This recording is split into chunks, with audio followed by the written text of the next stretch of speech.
Magandang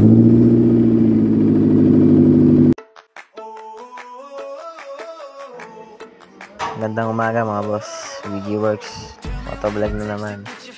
So, kagising ko lang din ulit. So, maraming salamat sa suporta, lalo sa pamilya ko. So, meron tayong tropa na naman mga boss. Nakita ang video natin na gumawa tayo ng motor na taga sa amin. So, taga dyan lang sa amin mga boss. So, Wave 110 yan mga boss. So, sa mga naka-Wave 110 yan, mga gagawa rin pa kami yan. Ang issue niya ay slide. Siyempre, palit lang na rin yan, matik. Bali kakalasin pa natin yung pre-rex yan mga boss. Gawat i-tune up. Pag-carb din natin yan. So itong motor na to ay gamit na gamit sa trabaho din. So sa matik sa umaga kakapit tayo. At salamat sa bait na nagbigay sa akin mga boss. Boss Lester yan. Shoutout sa iyo. Sana mapanood itong video ko. So ngayon habang magaga pa, tulog pa ang aking baby. Kakalasin na natin kaagad to kasi pag gumising yung mamaya mangulit na ulit sa atin yun. Kalas-kalas muna tayo dyan. So dito mga pala mga boss, yan, umalis na rin yung aking baby. Ingat siya palagi, mahal ko siya. Lagi ko siyang pinagdarasal, napakasipag niyan mga boss. Siya yung kumakayod para sa ating pamilya habang tayo nagpapahinga muna dito sa ating bahay. So ngayon balik na tayo sa motor mga boss. Dito ipinapakita ko lang yung mga ginagawa ko mga boss. Wala pa kasi ako makapag-video ng sobrang ganda dahil wala pa tayong pang edit na maganda. So dito lang gusto ko lang ipakita sa inyo na si VG Works ay muling gumagawa. Sana mapanood nyo itong lahat at sa mga tropa natin dyan. So muli na tayong gumagawa mga boss. Pinalas ko yung pre-rex nito kasi mga boss, lilinisin natin yung self-cleaner niya. Card, tapos i-tune up ko din ito mga boss. Slide na to mga boss eh. Linisin din yung carb, sira yung carb na to mga boss, papatan din natin ng latest. So yun, nagising na yung aking anak. So say hi. Yan po ang aking pinakamagandang anak, si Princess. So yun, ganda na po rin yung clutch lining. Nakabili na rin yung tropa, langis. Pinabili ko na rin ang langis yan mga boss. So ngayon, kaya nakakalas ko ngayon yung motor. Medyo mahirap lang kalasin kasi mga boss, gawa ng ako ko lang ang unang magkakalas ito sa akin. Pinagkatiwala ng may-ari. So maraming sa iyo, Sir Alan. Yan nga po pala si Sir Alan ay taga dito lang din sa atin, sa lugar natin. Nakita yung post natin at mga video. Sa mga sumusupport sa amin, maraming salamat po. Pakishare na lang po itong video para makita nyo rin po yung iba natin mga ginagawa. So yan, nabuksan na natin. Ngayon, kakalasin natin yung primary clutch. Yung pinaka-lock mga boss. Dito mga boss, hindi ko na napakita sa inyo yung video ng iba kasi may clear lang yung memory. Kaya, so yun, binunot ko na yung clutch housing, tsaka clutch, primary clutch. Basta parehas po yan mga boss. So ngayon, natanggal ko na po yung mga ano dyan. Tapos, nung naikabit ko yan mga boss, matik testingin po natin yan kasi hindi pwedeng hindi natin testingin yan mga boss. Lahat ng ginagawa natin testing muna natin yan mga boss. Dito sa video to walang scripted o kung ano man mga boss.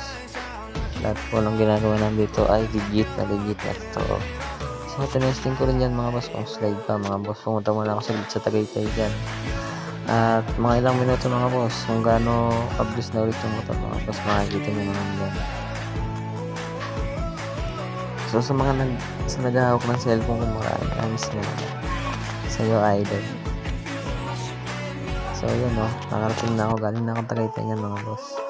So nakakita naman natin yung clutch lining, sunog na mga boss. Pinalitan na natin yan, matic palpot na natin yan. Ngayon lilinisin naman natin yung carb dyan dahil tapos tayo sa clutch lining, nakigbot na rin natin yan at may dumating na bukyo naman. Sabi ko lipat tayo at masigit.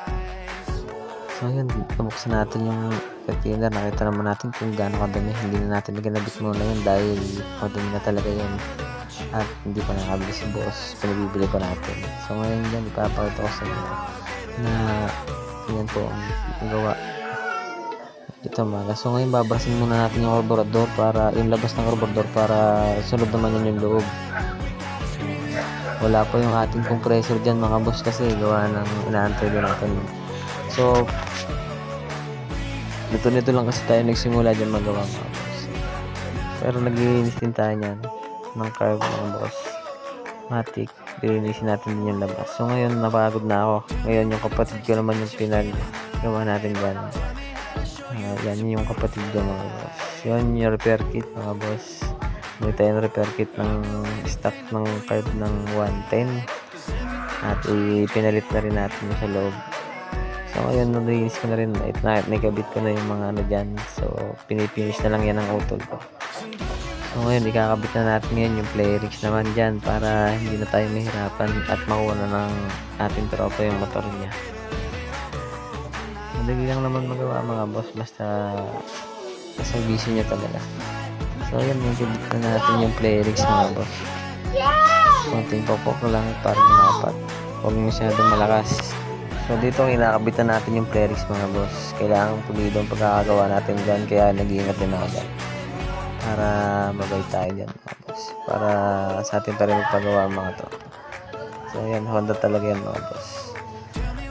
May konting bondage pa dyan mga boss. Bondage. Yan, lapat na lapat yan mga boss. Hindi pwedeng may kawang yan. Ganun tayo magawa boss. Lapat, laging lapat.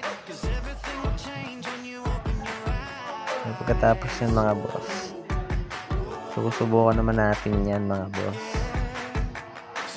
So yan, si Gerald yung nagbibili yan kaya medyo malikot mga boss. Anong magawa yung mga boss? Yan mga boss, lapit natin tapos yan, tinuturnilyonan natin yan lahat. So yan, kung ano sinasabi doon na dyan mga boss, sama ko lang sa Bulaga mga boss. Yung naka-request naman siya, so yun na pala ako. Ngayon, testing na natin yan. Tinesting na po natin mga boss. At punta tayo sa Tagaytay muli. Gano'n kabilis yan mga boss. Walang ka-slide yan. Smooth na smooth ang takbo mga boss. Lahat ng ginagawa natin pagkatapos natin gawin ay sinusubukan din natin yan bago natin ibigay sa pagpapagawa sa atin para maipakita natin kung gaano ka standard tayo magawa. So ngayon, pabalik na ulit tayo muli sa bahay mga boss. Ganun lang mag-testing mga boss. Hindi pwedeng uubusin natin yung gas na kakayanan sa may-ari mga boss. So yan, yun nga pala yung aming looban yung amin mga boss. Pero gano'n makabilis yan mga boss. So shout nga pala sa mga tropa natin. Sana mapanood itong video ito mga boss. Pagkatapos yung mga boss, nilinis ko naman yung motor para hindi naman nakakaya. Ganun talaga tayo magawa boss. Lilinisin natin mga pulido yan para magustuhan tayo ng mga tropa natin.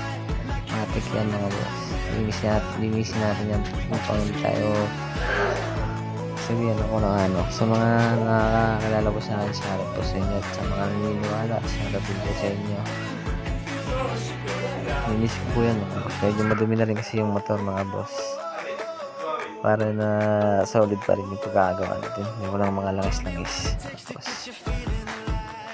Free lang po yung linis na yan mga boss. Hindi ko po yan sinisingil sa may-ari. Gusto ko lang po talagang linisin yung motor dahil gusto ko po ang motor ay malinis. So yun na nga po yung tropa natin. Nakuha na nga po niya yung motor at siya nagpasalamat ng marami sa akin. So ingat po at God bless. Shoutout po sa inyo Sir Alan. Ingat po.